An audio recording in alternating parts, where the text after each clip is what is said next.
The shuttle doors opened with a sharp hiss, releasing a wave of dry, metallic air that carried the unmistakable scent of a hostile world. Liam Carter stepped onto the cracked surface of Varcun 3 and felt the ground shift just slightly under his boots. Not enough to be dangerous, but enough to suggest that nothing here was stable for long. Around him, the alien cadets spread out in uneasy clusters, each keeping a careful distance from the trembling patches of soil and the jagged formations that looked as if they had erupted violently from the ground. The sky above was a pale copper color, reflecting the planet's mineral-rich dust that hovered in the atmosphere like an ever-present storm waiting to descend. He glanced up, watching the swirling haze, and already felt the terrain whispering threats. The instructor, an imposing figure with broad shoulders and a calm, authoritative tone, addressed the group as soon as the last cadet left the shuttle ramp. His voice carried across the barren expanse with deliberate clarity. He announced the rules of the test. Each cadet would be responsible for finding a safe path across a 10-kilometer stretch of land, filled with unstable ground, hidden gas pockets, shifting ridges, and razor vine clusters capable of slicing through armor. No drones, no scanners, no mapping equipment, nothing except natural senses and personal judgment. The aliens stared at him as if he had asked them to sprint across lava. For most species present, instincts were shaped by technology. They relied on enhanced vision, psychic reading, or environmental sensors integrated into their training helmets. On Varcun 3, all of that failed. The electromagnetic interference scrambled every piece of equipment, and the psychic dampening field nullified mental perception. Liam listened silently, arms crossed casually, as if the assignment were nothing more than a weekend hike. He had always been good at reading terrain, a habit learned from growing up in remote Earth territories where storms, mudslides, and unpredictable ecosystems were part of everyday life. His father used to take him out into the mountains, teaching him how the shape of a rock could hint at past floods or how shifting dust patterns revealed hollow space beneath the ground. Those old lessons came back to him now as he watched his classmates panic. A tall, blue-scaled cadet named Ress clicked his claws nervously, scanning the terrain with a hopeless look. A feathered cadet, Sierra, fluttered her wings in agitation as she realized mental projection would not help her in the slightest. Some muttered among themselves that the human would surely be the first to fall. Others did not bother whispering. Liam ignored all of it. He knelt and pressed his palm lightly against the ground. He felt the vibrations running under the surface, gentle, rhythmic, as if the planet itself breathed in slow intervals. That meant the instability here was not random.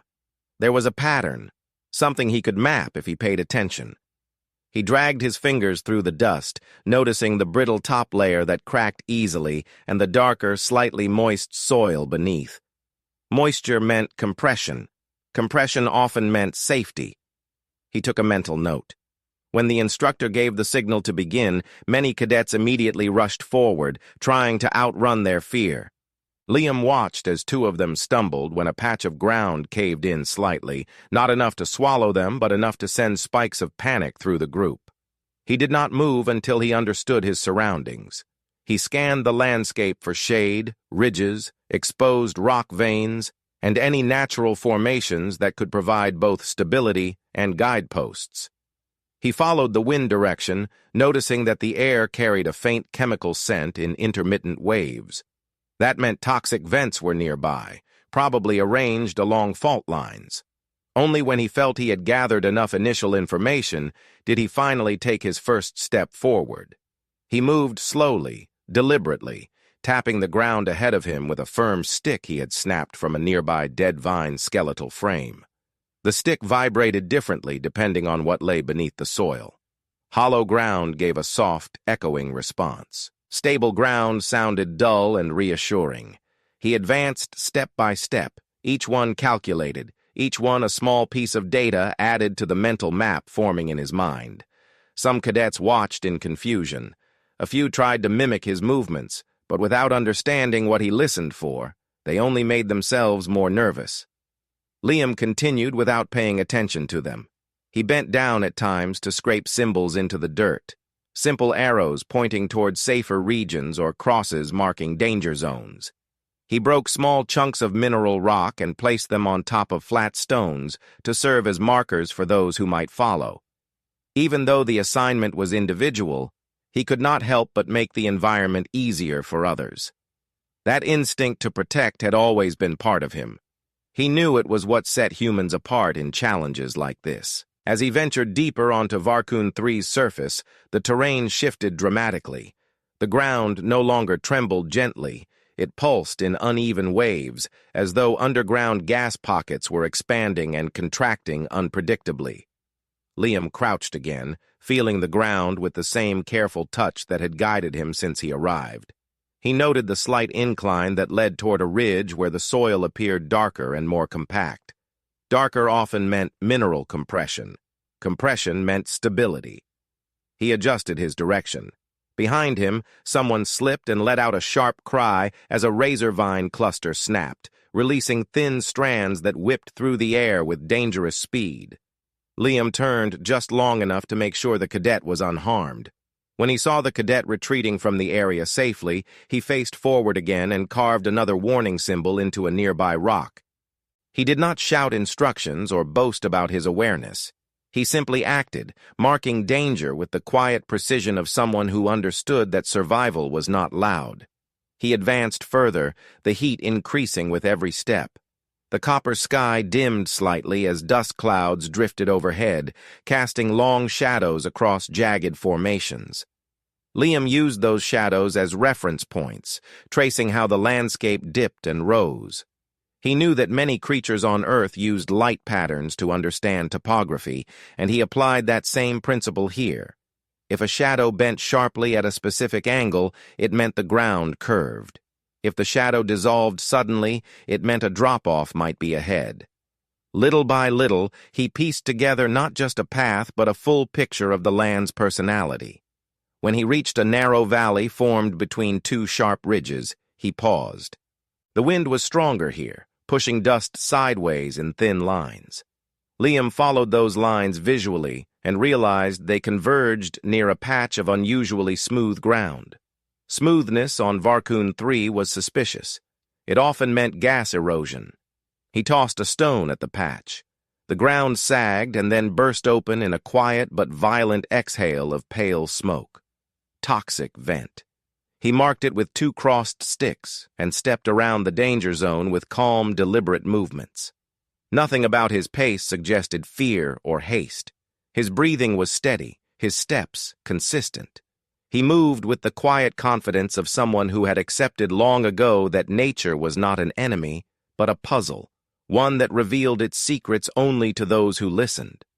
While alien cadets felt blind without their scanners, Liam felt strangely at home. Here, his human instincts mattered more than any advanced technology. His ability to read the environment with touch, sight, and intuition gave him an advantage no one else possessed. By the time the first hour passed, Liam had already mapped out a preliminary safe route several hundred meters long, marked with stones, scratches, and directional indicators. He traced the patterns of the underground tremors, watched the behavior of dust swirls, cataloged the color changes in the soil, and listened to the rhythm of the planet. Each step reinforced his growing understanding that Varcun 3 was dangerous, but predictable if approached correctly. As he continued moving forward and the alien cadets fell farther behind, he realized something quietly significant.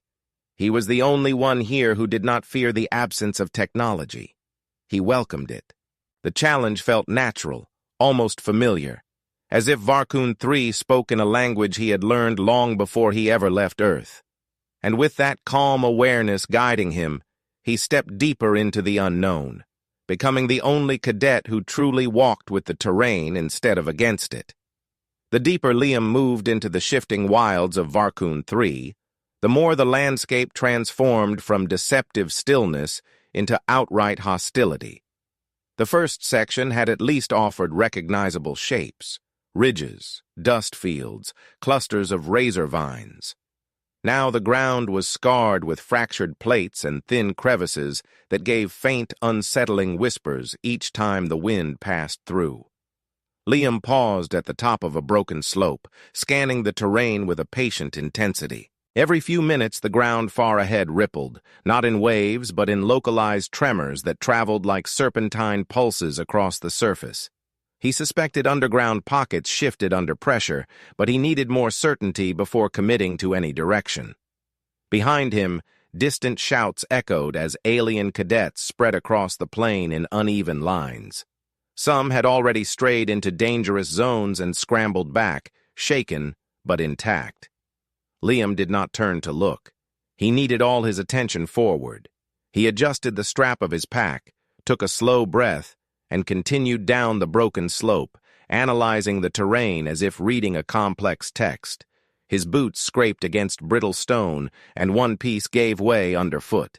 He shifted his weight instantly, letting his momentum carry him forward instead of down, and landed on firmer ground. The quick reaction steadied him. On planets like this, the terrain punished hesitation more than mistakes. Once the slope leveled out, he knelt and lifted a handful of the dark soil. It sifted through his fingers, thicker and denser than before. Over time, he had learned that the more compact the soil, the more recent the geological shifts. Fresh compression usually came from nearby fault lines adjusting under pressure. He looked up at the jagged horizon and saw a distant line of stone outcrops angled toward one another in a crooked pattern. Fault markers. If he walked directly through that area, he risked being trapped by collapsing plates. He needed a detour. He turned slightly east and walked carefully toward a region of scattered boulders. The rocks were partly buried, their surfaces polished by wind abrasion. Where wind-shaped stone, hollows often formed behind the largest boulders, creating pockets of relatively stable ground. He approached the nearest one and tapped its base with the stick he carried. The sound was dull and reassuring. He smiled faintly. Stability, a rare gift on Varcun 3. He placed a flat stone at the base of the boulder as a marker and continued forward, weaving between the rock formations with deliberate precision. Each time the wind picked up, he closed his eyes for a second, letting the air speak. The wind carried scents, mineral dust, metallic vapors, and occasionally a sour chemical odor that stung his nose. When the sour smell intensified, he stopped immediately. Chemical fumes meant danger. Somewhere nearby, toxic vent clusters were releasing microbursts that could disorient or overwhelm anyone caught off guard. Liam crouched and observed the dust behavior around his feet. The dust rose in tiny spirals, pulled upward in faint, irregular patterns before dispersing. Upward pull meant venting from underground.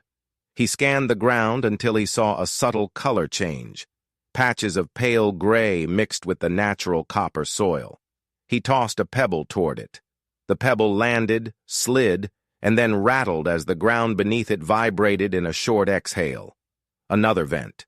He circled around it, carving a warning line into a piece of fallen rock. He kept moving, stepping lightly, trusting the same instincts that had kept him alive during countless unpredictable storms back home. He had always believed that a person's success in the wild depended less on strength and more on the willingness to listen. The land always spoke. Most people simply refused to hear. As the path narrowed between two rising stone ridges, the temperature dropped sharply. Cold air rolled across the ground, pooling in the low areas. Liam slowed down, observing how the mist-like chill clung to the soil. Cold pockets usually indicated air trapped in downward pockets, meaning holes or hollow tubes beneath the surface. The ground looked solid, but he needed proof. He moved sideways, placing his weight gently on the edges of each step to maximize surface contact. When one step produced a faint, almost delicate echo, he froze. He angled the stick forward and tapped. A hollow note rang out, soft but unmistakable. He backed up a few centimeters and tapped again. Solid. He marked the safe region with 2 short scratches along a ridge wall and skirted around the danger. Once he cleared the stretch of hollow ground, the ridge opened onto a wide plateau. The plateau offered the illusion of safety at first glance. It stretched outward in an almost perfect circle, clean and level, free from immediate obstacles. But the uniformity felt unnatural. No wind-scoured patterns, no mineral variations, no debris. Just a bare expanse of smooth dust. Liam approached it cautiously, testing the edges. The dust compacted evenly, yet the underlying silence felt wrong. He bent closer, noticing the faintest network of thin lines running under the dust, hardly visible unless one stared directly at them. He realized those were tension cracks. The entire plateau might be a single massive shell covering a cavity. If someone walked too far inward, the surface could collapse. He stepped back at once. One mistake here would not just injure a cadet, it would swallow him whole. He turned south instead, approaching a series of ridges that twisted like frozen waves. As he walked, the wind shifted direction again, carrying the strained cries of stressed stone. That meant the rock layers were under uneven tension. He needed to pay attention. He touched the surface of one ridge and felt a faint vibration, steady and rhythmic. Regular vibration often indicated pressure from deep movement. He pressed his ear to the rock. The vibration continued with a heartbeat-like consistency. That was good news. Regular means predictable. Predictable means usable. He climbed the ridge's lower slope, gripping the grooves etched into the stone. Halfway up, he stopped to secure his footing and survey the terrain behind him. Several cadets had reached the edge of the plateau and stood in visible confusion, debating their next steps. He did not shout instructions. The test required independence. But he did place a stack of 3 stones at the ridge base, an unmistakable human-made pattern for anyone perceptive enough to understand the message, unsafe ground ahead. Once at the top, the view opened dramatically. The land ahead stretched in uneven layers, sharp descents, scattered stone fields, and thin ridges pointing like skeletal fingers toward the horizon. Liam studied the alignment of those ridges. They formed arcs, subtle but consistent, bending around a central point. He guessed that hidden forces shaped the terrain from a subterranean pressure source. If he followed the inner curvature of the arcs, he might access more stable ground shielded from the direct pressure. He descended slowly on the opposite side, choosing each foothold with the precision of someone who understood the consequences of rushing.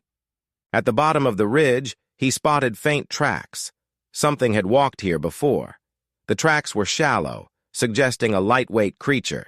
He traced one with his fingertips. The edges were crisp, meaning the creature had passed recently. If a native species could walk here without sinking or triggering ground collapse, then this route held promise. He followed the tracks cautiously, analyzing each shift in soil color and texture. The tracks eventually veered toward a narrow corridor flanked by stone columns. The corridor appeared natural, carved by centuries of wind erosion, but Liam noticed how the dust inside moved in soft, swirling motions. He crouched and stretched his hand toward the air. The temperature inside the corridor was slightly warmer. Warm air rising indicated stability. He stepped inside. The stone walls muffled the outside wind, creating a quiet, hollow calm. He moved deeper, feeling the ground with slow, confident steps. The corridor opened into a sheltered basin with uneven terrain, but no signs of major instability. He realized he had found something rare on Varcun 3, a pocket of relative safety. Not perfect, but safer than anything he had seen since landing. He knelt and marked the entrance with a large arrow scratched into the stone. Anyone following would know to head this way. He surveyed the basin further, taking mental notes of escape routes, solid anchor points, and elevation patterns. This was a valuable find, something he could use to build forward momentum. The planet seemed to shift again, releasing a distant roar as plates adjusted deep beneath the surface. Liam steadied his stance, listening carefully. Instead of fear, he felt a surge of clarity. Every sound reinforced the idea that this world moved with rhythm and purpose. Danger was everywhere, but so was information.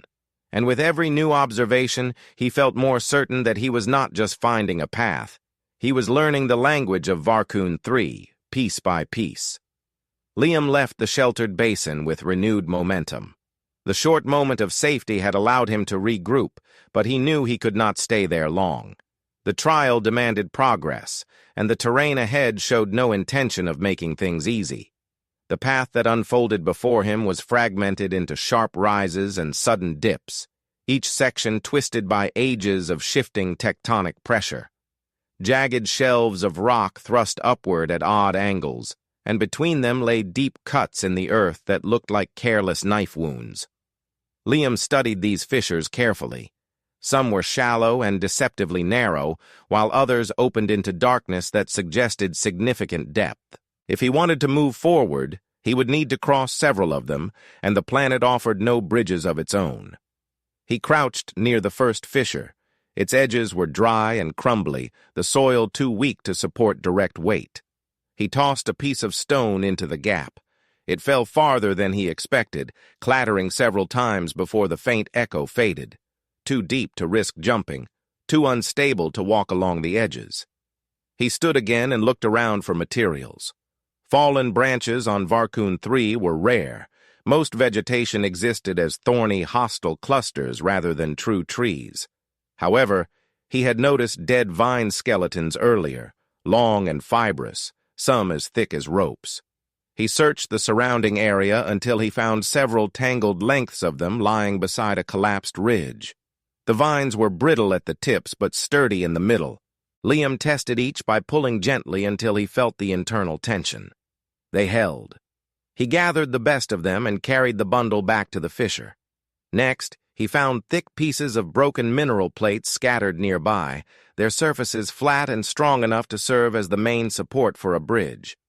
He arranged them side by side on the ground and began tying the vines around them in careful loops. His knots were simple but effective. He had learned them long ago during mountain treks, when improvisation had been a survival skill. As he tightened the final loop, he tested the frame by pressing with both hands. The plates shifted slightly but stayed aligned. He pulled the structure toward the fissure's edge and slid it into position. The far end did not immediately reach the opposite side, so he reinforced the underside with additional vines, pulling them taut until the bridge stretched just enough for a stable connection. When he stepped onto it, the plates flexed under his weight, but he felt the strength of the vines anchoring them. He crossed slowly, each step deliberate. When he reached the far side, he exhaled quietly and turned back to secure the bridge by wedging stones against the base. Anyone who approached after him would be able to cross safely. With the first obstacle behind him, he continued onward. The land now dipped into a maze of narrow passages carved by centuries of wind. The walls were tall and uneven, creating corridors that twisted like labyrinthine tunnels. Inside them, sound behaved strangely. Every footstep produced soft echoes, bouncing unpredictably. Liam stayed alert. Echo patterns mattered. A sudden change in tone could mean a widened space or a sudden hole. As he advanced, he noticed how certain sections of the wall had fractured, leaving small ledges and indentations. He climbed one to gain a vantage point.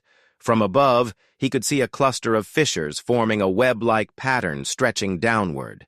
He descended carefully and approached the next opening. This one was more complex. The gap was wide at the top, but narrowed abruptly halfway down, creating an uneven shape that made bridging difficult. Liam crouched and examined the ground at the edges. The soil was loose, but the rocks embedded underneath could serve as anchors. He searched again for materials. The corridor held fewer vines, but he noticed several long shards of stone lying near the walls. These shards were light yet surprisingly resilient, much like the mineral composites used in older Earth survival structures. He dragged the shards into a pile and sorted them by length. The longest pieces formed the base. The shorter ones supported the sides. He positioned them carefully, placing small rocks between the layers to help distribute the load. Then he used the remaining vine pieces to tie the structure tightly. The new bridge was narrower than the previous one, barely wide enough for a single person to cross. He positioned it across the gap and tested it first with a cautious push. It bowed but held. Liam stepped onto it, maintaining balance with the same care an acrobat might use on a tightrope. The moment he reached the other side, he reinforced the far edge so the structure would not slip backward. The path ahead opened again into a region shaped by eroded formations that resembled ancient pillars. Between the pillars lay shallow depressions filled with tangled razor vines. Liam avoided the clusters, searching instead for fallen materials that could help him continue reinforcing the route. He found several dried branches, rare treasures in this landscape, and a collection of dense grasses that had been flattened by the wind. He braided the grasses into cords, twisting them until the fibers fused tightly. These cords would help strengthen the next structure he needed to build. The next obstacle was a slanted field of unstable gravel. Each step caused small slides, making progress dangerous. A misstep could send a person rolling downward into more razor vines. Liam studied the slope and recognized that he needed stability distributed across several points rather than one. He gathered stones and branches and anchored them into the slope, wedging them into natural crevices. Then he tied them together with the braided grass cords to form a makeshift railing. He tested it by pulling hard. It swayed but held firm enough. Using the railing, he navigated the slope carefully, shifting his weight sideways to minimize loose gravel movement. When he reached the bottom, he turned and reinforced the lower anchor so the railing would remain intact. As he finished tightening the knots, he heard faint footsteps above him. A cadet approached cautiously, clearly relieved to find a safe descent. Liam did not speak. He nodded once and continued forward. His responsibility was the path, not conversation. The next section of terrain demanded a different kind of engineering. The ground ahead was covered by irregular stone plates that clattered like tiles when stepped on. Underneath them, he sensed shifting air pockets. A direct walk would be too risky. He gathered the remaining branches from earlier and placed them horizontally across the plates, spacing them just enough to distribute weight evenly. He tied them together with the last of his cord and vines, creating a flexible but supportive walkway. He crossed it and secured the far side with heavy stones. With every new structure, he felt the rhythm of the work settle into him. Engineering solutions in the middle of danger felt oddly grounding.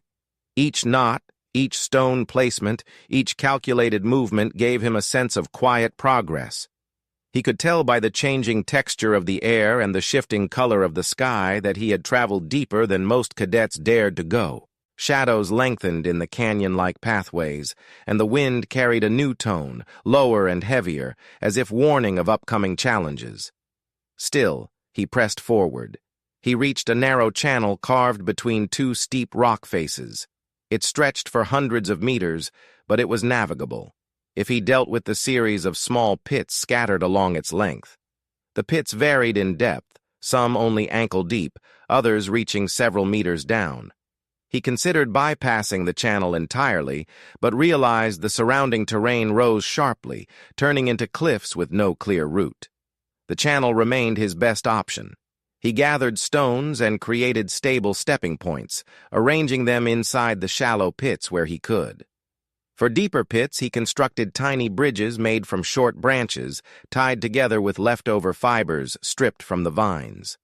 He laid them one by one, crossing carefully, each new step a continuation of the path he had built since the beginning of the trial.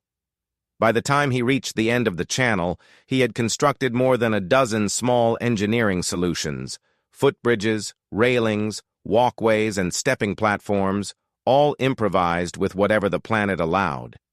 He felt a quiet confidence growing in him, not from pride, but from understanding. Varcun 3 responded to those who adapted, not those who resisted. The more he shaped the terrain, the more the terrain revealed where he could safely go. He climbed onto a higher ridge, looking over the path he had left behind. Bridges spanned fissures, stones marked safe ledges, and improvised structures hinted at a route built through ingenuity rather than force. Every piece formed part of a living trail, one that grew with each step he took.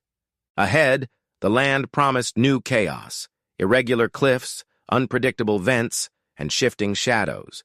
But he moved toward it steadily, carrying the same calm determination that had driven him from the start. He no longer simply followed the terrain. He was reshaping it.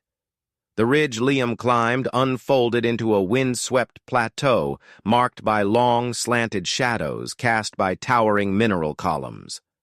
The sun of Varcun 3 hovered low behind drifting clouds, tinting everything in bronze and copper tones that made distances deceptive. From the top, he finally saw the vastness of the trial area, terrain folding into itself like sheets of torn metal, fissures radiating outward from ancient impact scars, and changing colors in the soil that whispered clues about what lay beneath. The scale of the landscape struck him, not with fear, but with the sharp focus of a man who understood that to cross this world he needed more than instinct. He needed a map, and he needed it now. He sat on a stable patch of rock and retrieved the large piece of bark he had collected earlier. Its surface was smooth enough to scratch symbols into. He searched his pockets for a mineral shard sharp enough to carve lines. Once he found one, he took a deep breath and began tracing the features he had observed so far. He started with the ridges behind him, marking their angles and positions relative to one another. Then he added the fissure clusters from earlier, drawing them as jagged lines radiating outward. But he did not just draw obstacles. He traced safe paths, the hidden stability pockets, the sheltered basin, the points where wind shifted direction, and the slopes where gravel threatened to give way. He paused periodically to compare the terrain ahead with the map forming on the bark. Every time he spotted something new, a discoloration, a subtle rise in dust, a vertical crack in a column, he added it. The map became less a picture and more a living model of the planet's behavior. His hand moved quickly, carving with calm precision. His lines were not artistic but purposeful, capturing patterns and potential hazards as if the bark were a memory extension of his mind. The wind grew louder, pulling strands of dust into spirals. Liam watched how those spirals formed. The air currents were not random. They twisted along invisible paths shaped by heat vents and underground movement. When a spiral formed over the same area 3 times, he scratched a swirling mark onto the bark. Repeated air motion meant pressure buildup, which meant danger later. One of the many lessons he had learned back home was that danger rarely appeared suddenly. It announced itself through repeated patterns. When he finished updating the first section of the map, he stood and began descending the plateau. The terrain here was sharper than before. Columns of rock narrowed into tight corridors that forced him to twist his body sideways just to fit. The walls pulsed with faint vibrations, steady but growing stronger as he moved. He dragged his fingers across the surface, feeling the rhythm. Deep beneath, something shifted, pushing against the crust. He carved a symbol for rhythmic tremors into the bark and added a dotted line to represent the shifting zone he approached. As he advanced, the corridor led him to a junction where 3 paths branched out. The left path descended steeply and looked more stable at first glance, but the dust along the edges had formed thick ridges, suggesting recent movement. The middle path was narrow, squeezing between 2 stones that leaned precariously inward. If the wind increased, the stones might collapse. The right path, however, flattened out, but carried a faint shimmering above the ground. Liam approached and knelt. Heat radiated from the soil, rising in delicate waves. Underground vents. He examined the pattern of the waves carefully. The spacing between them was irregular, meaning the vents were not releasing pressure consistently. He chose none of the paths immediately. Instead, he studied the terrain from all angles. He knew the safest route was not always the obvious one. He circled around the junction and climbed a nearby stone outcropping to gain a clearer view. From above, he noticed something important. The left and middle paths converged further ahead, forming a narrow ridge with small pockets of stability along its sides. The shimmering heat patterns from the right path spread outward and intersected that ridge. That meant the vent system had underground channels leading straight toward the convergence. He returned to the bark and drew the convergence ridge, marking where the heat patterns overlapped. Then he mapped a narrow alternative, an elevated ledge running parallel to the unstable region. It was not visible from below, but from the outcropping he had seen its curve, half hidden beneath dust. That ledge would bypass the unstable vents entirely. He drew it on the map and circled it twice. If other cadets reached this point and understood his markings, they would know the safest option. With the map updated, he moved toward the ledge. The climb required focus. The stone was smooth and offered few handholds. He chipped small divots into the surface with the mineral shard to secure his grip. When he pulled himself up, the view broadened again. The ridge stretched forward, bordered by sharp drops on one side and rising spires on the other. But what captured his attention were the faint patterns in the soil, thin lines curving and reconnecting like roots. He crouched and traced them lightly. These were stress lines. Stress lines formed when underground pressure built in predictable cycles.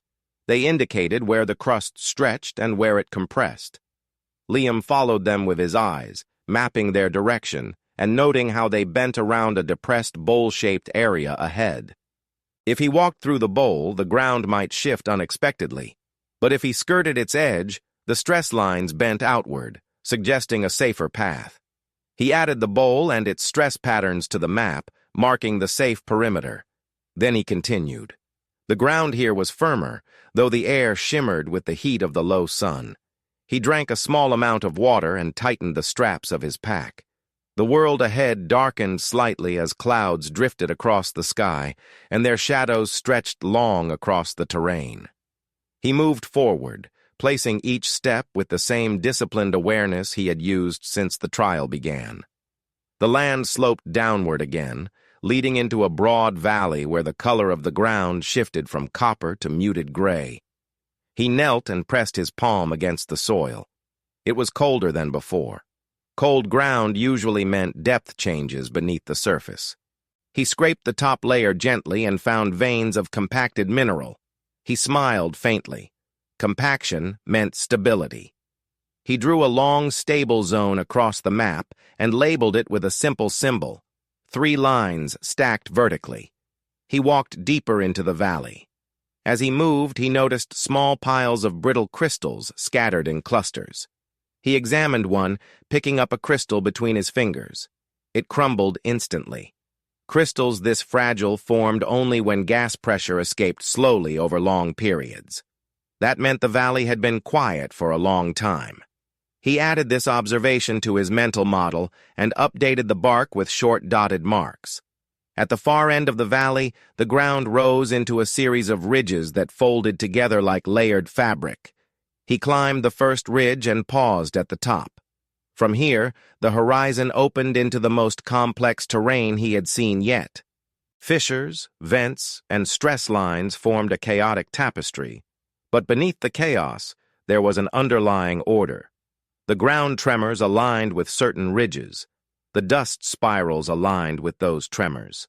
The discolorations followed the tremors' paths. Everything connected. He exhaled slowly and began carving the new terrain onto the bark.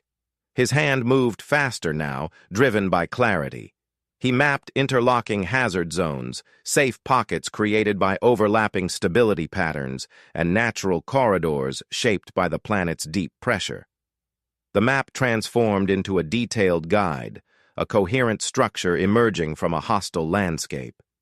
He realized that others might see only danger here, but he saw logic, rhythm, and the promise of a path waiting to be uncovered. He turned toward the next ridge, holding the bark close to his chest, and stepped into the deepening shadows of Varcun 3, ready to follow the patterns only he seemed able to read. Liam followed the ridge downward until it widened into a sloping expanse of cracked earth that pulsed faintly with deep tremors. The sound was low and rhythmic, like distant thunder echoing beneath the surface. He slowed his pace, listening carefully. The tremors were growing stronger, not chaotic, but steadily approaching some threshold. He understood immediately what that meant. The land was preparing to shift. Varcun 3 was not a passive world.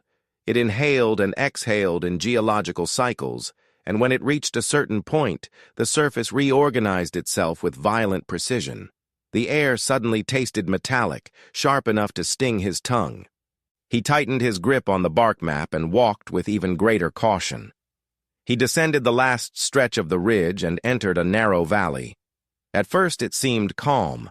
The wind was gentle, the soil firm, but subtle signs betrayed the tension beneath. The dust did not rise naturally. It quivered as if caught between two invisible forces. Pebbles rolled in small arcs without a clear cause. Liam knelt and touched the ground lightly. Heat surged up through his fingertips before vanishing just as quickly, leaving a cold trace behind. Temperature instability. That meant the underground vents were not just active. They were approaching a release. He looked ahead, studying every detail with the silent intensity of someone whose senses had sharpened far beyond instinct. The valley stretched forward into a long corridor, bordered by brittle formations and half-collapsed ridges. At the far end, he saw faint silhouettes, other cadets moving hesitantly, their shapes flickering between the dust waves. He expected confusion, fear, or exhaustion, and he was right. Their movements were uncertain. Some stumbled when the ground shuddered beneath them. Others stopped altogether, unsure where to go. The trial had worn them down, stripped them of confidence. Without tools, scanners, or psychic senses, each alien cadet relied on instincts shaped by worlds far more forgiving than this one. Liam did not shout. The landscape was too volatile for sudden noise. Instead, he continued forward, marking stable patches with quick scratches and placing stones in small stacks to indicate direction. When he drew closer to the group, one cadet noticed him and pointed, relief spreading across her scaled face. Another approached timidly, stepping around the unstable patches with visible fear. He recognized the desperation in her eyes. She expected him to tell her what to do, but the trial forbade communication. He could not guide with words. He could only guide with action. A violent tremor surged beneath the valley, strong enough to send a shock wave through the dust. The ground cracked several meters ahead, splitting open in a jagged line that spat a burst of whitish gas. The cadets froze. Liam instinctively stepped sideways, avoiding the forming fracture. He scanned the terrain, searching for the pattern beneath the chaos. He saw it immediately. The fractures were forming in a repeating arc, one line, then another parallel to it, then a third slightly offset. He measured the rhythm of the pulses, listened to the delayed echo beneath the crust, and aligned this new information with the map he had built. The fractures were predictable. He drew a quick update on the bark and then moved with absolute clarity of purpose. He stepped diagonally, placing his feet on the darker patches of soil that indicated compression. When a fissure burst open to his left, he had already crossed the zone where it would have trapped him. He reached the cadets and nodded once toward the safe diagonal corridor. He did not speak, but his confidence communicated what words could not. The cadets watched him, hesitated only a moment, and then followed his exact steps, copying the placement of his feet with desperate precision. The valley trembled again, louder this time. A massive column of dust erupted from the side, rising like a geyser. The sound rumbled through the stone walls. The tremors spread outward, forcing the ground to reorganize. The cadets stumbled, disoriented by the overwhelming noise. Liam remained steady. He pressed one hand to the ground, feeling the rhythm of the shifting plates. The movement was not random. It was converging toward a single point. He stood and looked toward the far end of the valley. He saw a narrow opening between two rising formations, an escape route before the valley collapsed behind them. He started toward it, careful not to run. Running on unstable ground would be fatal. Instead, he moved with measured precision, creating a trail of unmistakable markers. Stones arranged in V-shapes, scratches on rock faces, clusters of broken crystals placed deliberately so their reflective surfaces caught the sunlight. Every marker pointed toward stability. The cadets followed without being told. They trusted him, not because he ordered them to, but because his movements carried the certainty of someone who understood this world better than anyone else. As the group reached the middle of the valley, the tremors intensified. Cracks opened in rapid succession behind them, swallowing the ground they had just crossed. A cadet slipped as a sudden fissure tore the earth beneath her. Liam lunged forward, catching her wrist before she fell further. He pulled her upward with controlled force, guiding her feet onto a stable patch. She steadied herself, trembling. He released her and continued walking, expecting her to follow, and she did. The opening near the far ridge drew closer, but now the terrain ahead twisted unpredictably. Plates of soil rose slightly in some areas and sagged in others. Liam crouched again, placing the bark on the ground as he ran his fingers along the surface. The tremors had shifted direction. The underground channels were reorienting. He closed his eyes for a moment, feeling the vibration pattern through his palm. Then he opened them with renewed clarity. He updated the last section of the map, drawing angled lines that indicated safe zones under new pressure. He rose quickly and resumed moving, adjusting course slightly. The cadets followed his every shift. They stepped where he stepped, avoided where he avoided, crossing hazard after hazard until the valley thinned into a narrow passage leading upward.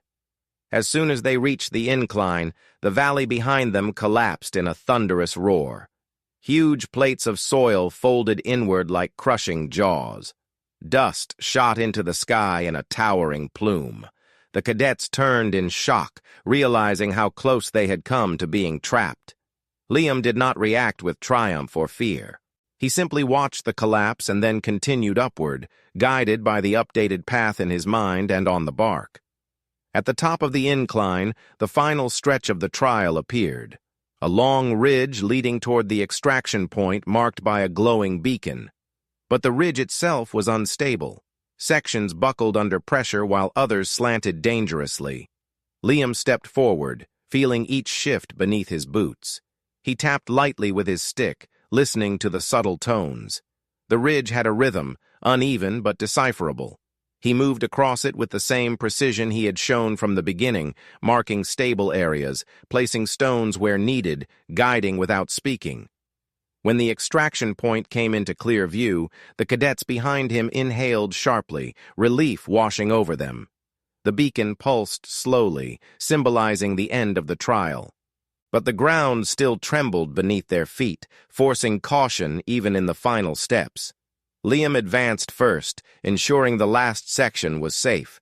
When he reached the beacon, he placed the bark map gently on a flat stone beside it, as if offering it to the planet itself. The instructor stepped from behind the beacon, silent and watchful. His expression held no mockery, no skepticism, only a quiet, profound respect. The other cadets gathered around, panting, exhausted, shaken, but alive.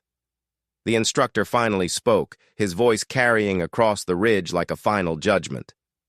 "Most species search for paths," he said, "but this human built one, for himself, and for all of you." Liam did not smile. He simply nodded, understanding that the map he had created now belonged to the Academy. It would guide future cadets through terrain that had once been considered impossible to cross.